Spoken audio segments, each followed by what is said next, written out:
Now we're seeing things where we need to see them. We're seeing big rubs that we know are from a good sized buck. What are we doing next, I guess?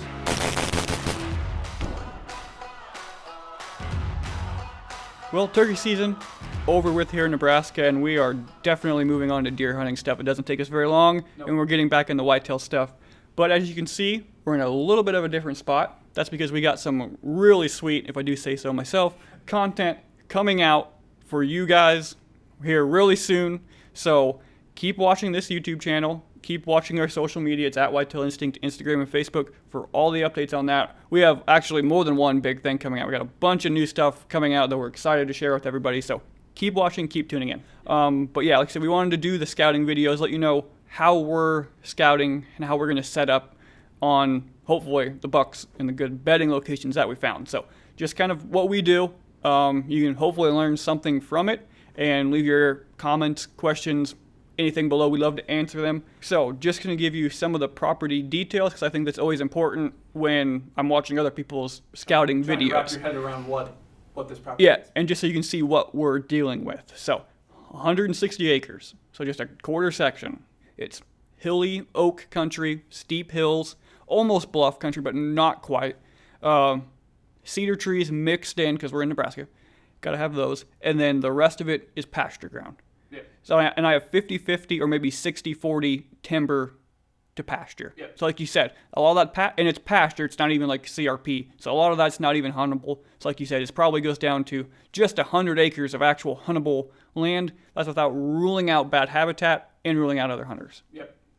So just kind of start out, if you want to take us through where we started on the northern side of this property and what we got to when we got back to that kind of that far corner. Yeah, so we obviously looked at this map before we went and identified places just based off the map as the places we wanted to go. Obviously it's 160 acres, we're hitting the whole thing. We're walking through the whole thing, just kind of started making a circle. We thought maybe the farthest spot on the small property, farthest spot back might be the best spot. So we started walking back to that spot, and I think we got back there and they had done a burn, or a burn got out of control. They burned through the woods, through the oak woods, and so much of that habitat was open. Like I could see 100 plus yards through the timber. Good for turkeys, not so much for buck habitat, at least right now. Yeah, I'm trying to guess now how many acres that was. I don't know, 15 or 20 maybe. You weren't going to find the deer that we wanted to find in there. Too open, no bedding cover. You'd see right through it. And we found another tree stand. At least one, maybe two. I don't remember for sure now. But so tree stand already in there. And when we're scouting and we see other tree stands or that type of habitat, we just move on. There's no use even staying there unless something else catches your eye or anything like that. But no use staying there. We moved on further south, and that's where the main creek bottom, more of the hilly oak terrain was on the southern side of the property. And that's where we moved to next. Like I mentioned, creek bottom with some draws and some fingers, coming off where the draws meet. So as soon as we got in there, it was thicker and more cover. There were some tree stands already on that side of the creek that we were on. That's where the access is coming from. So we seen 2-3 tree stands there on that side. Obviously, the easier side to get to is going to be where the tree stands were. And as soon as we crossed, and that's where the cedar trees started, like thick wall-to-wall cedar trees. You're not walking through them. It's branches, and you'd have to crawl on your belly to get through them thick cedar trees. You're not walking through, and deer aren't bedding in them. Like, it's so thick, you just can't. But when we tried to walk through them, but then as we got out on the edge of them, where there were cedar trees, then there was hardwoods. Yeah, back to the oak trees, and then it dropped off steep into the creek. So we're along the edge. That's one thing we look at within habitat types is edge. So it's just walking the edge transition.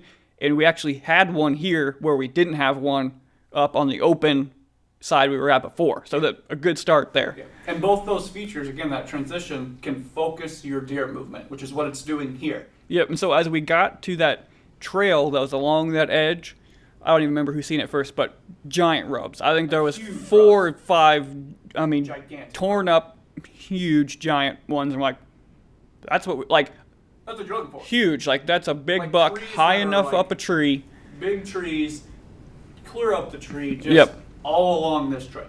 Yep. Okay, I guess you want to go into Now we're seeing things where we need to see them. We're seeing big rubs that we know are from a good sized buck. What are we doing next, I guess? Yeah, so we find that it's that point where you're like, okay, I need to slow down, think about this more. And for me, and maybe you have a different approach. For me, I'm trying to figure out why would he be here?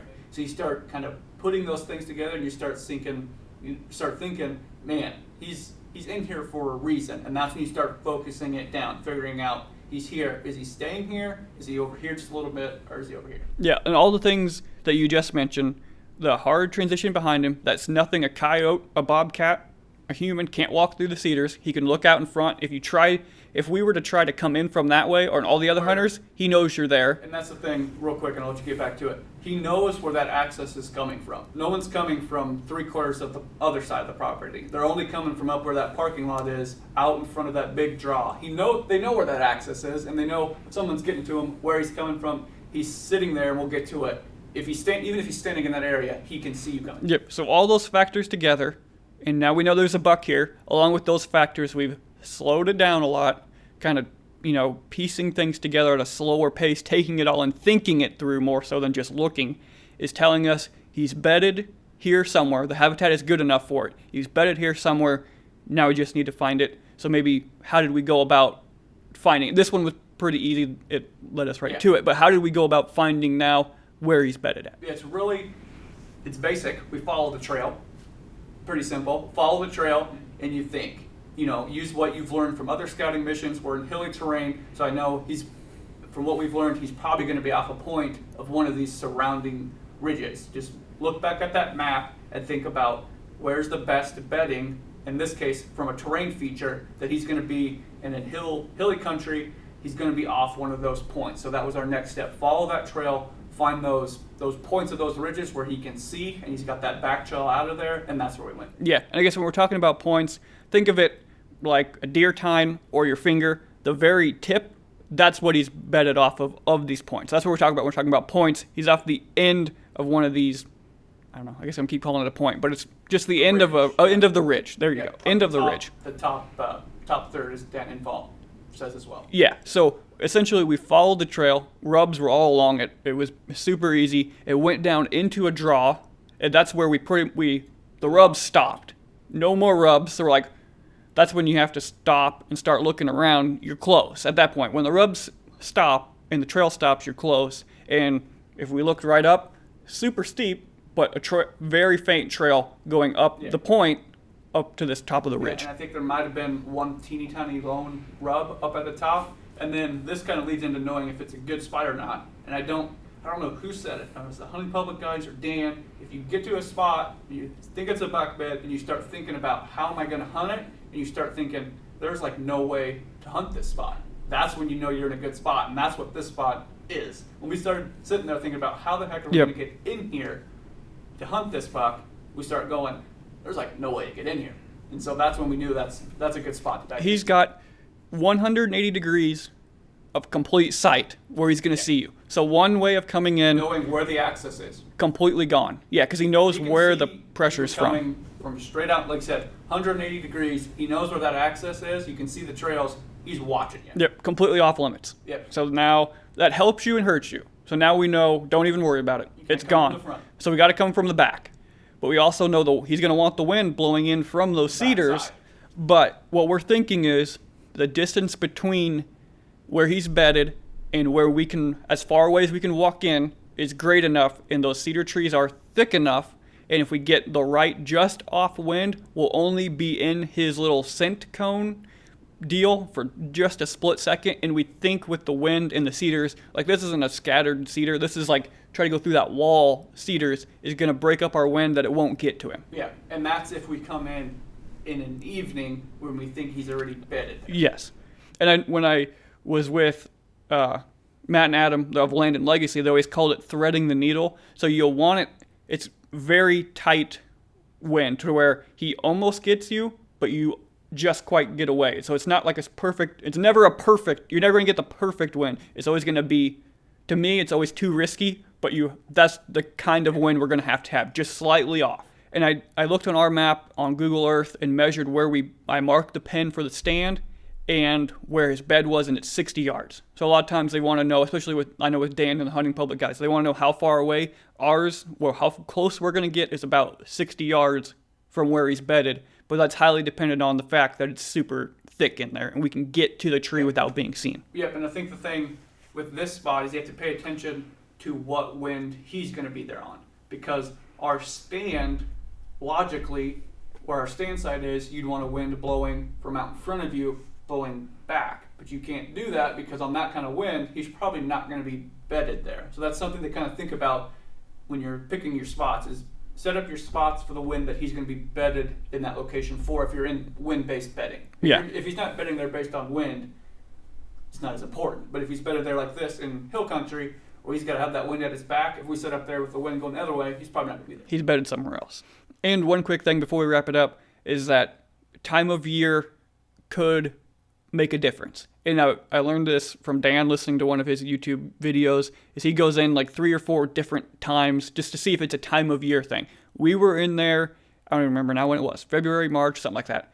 And no deer sign, no deer. That's not a late season spot. We won't hunt that spot after November. There wasn't any deer in there. We won't do it. But oak trees is the big thing. Yeah, the oak trees are there. So my guess is there's going to be deer there in September. Obviously into October, because that's when he was laying down all the sign, all the rubs. If he's there after that, we don't know. But this spot is definitely an early season spot. But even if we go in and we don't see him the first time, we have to give it a couple shots, just because we know he's in there early. He's not in there late, based on what we've seen. That's one thing I learned from the buck I killed a couple years ago. If you haven't watched it, we'll link to it or whatever. But you went in, bumped it, and then I went back 5 days later, and he wasn't there. But the sign was there. And then I went back the very next day, and here he comes. Right? So it was the same buck bedding there, but just because he wasn't there one day doesn't mean he's not going to be there the next day. He might have got bumped in the field. He might have just chased another buck somewhere, decided to lay somewhere else. So, not there one day, he could be there the next day. So don't completely write it off. Yeah, give it a few chances, but don't be overly committed to it. And that's a fine line. Everybody has a different line as to where they put it. Mine might be twice, and you might see enough sign that you're going to stay longer. It's all different, but that's my thing too now, is to just give it at least another shot and see. So that's just one thing I wanted to bring up, is time of year is probably going to play a little bit of a role in there. Yep. So that is one of the new properties we're going to be hunting this year. I think it has a pretty good chance. There's got to be something in there. It is exciting that's an early season property. Like, that might be one of the first places we go. That we go to. To go and see. That trail camera's up, that adds some excitement to what you're going to see. You got oak trees, it's a bed, big rubs, probably one of the first places we'll hunt this fall. Yep, everything's there for it to be good. So keep watching, because hopefully you'll see a buck get killed there. I hope you get to see a buck get killed there. But this is our first scouting video. I don't even know how many we have. Quite a few. There's going to be more scouting videos coming to you in this format. You have any questions about anything we talked about? Any comments? Anything you want to ask us, we'll give you our opinion on it. We're not experts by any means. This is just how we go about it. If you learn something, take something away from it. Perfect. So make sure to like and subscribe, and keep tuning back in. Thanks for watching, guys.